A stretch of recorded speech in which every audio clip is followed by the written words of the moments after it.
Né fiamme né fumo, ma un suggestivo gioco di luci che andrà a ricreare il falò. Quest'anno tradizione e tecnologia saranno unite, così come le due proloco, quella di Musestre di Roncade e Quarto d'Altino, che da anni organizzano insieme il Panevin. Facciamo una cosa alternativa, quindi passiamo dalla tradizione all'innovazione. Abbiamo pensato di fare uno spettacolo di luci, musica, suoni, colori che danno comunque il senso della tradizione. Accenderemo comunque simbolicamente due piccolissimi falò, uno da una sponda e uno dall'altra, falò che uniscono in questo caso le due comunità.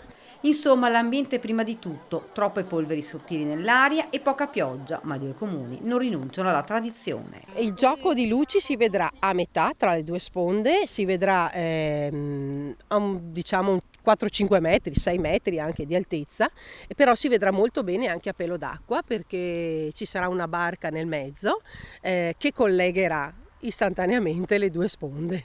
Non ci sarà più nemmeno il nome Panevin dalle locandine affisse nei due comuni, dato che l'evento, per non trarre in inganno, si chiama ora Luci sul Sile. Nelle due sponde ogni proloco singolarmente delizierà chi ci verrà a far visita e quindi potrà degustare i dolci della tradizione tipica, quindi pinza, vin brulé, cioccolata, tè, bevande calde e non mancherà ovviamente l'arrivo delle classiche befane. Insomma, ecco, la befana, la tradizione vuole che sia la befana a consegnare la calza ai bambini che se lo meritano. Una festa che unirà comunque le due comunità, quella trevigiana e quella veneziana, nel nome della tradizione, ma anche dell'ambiente.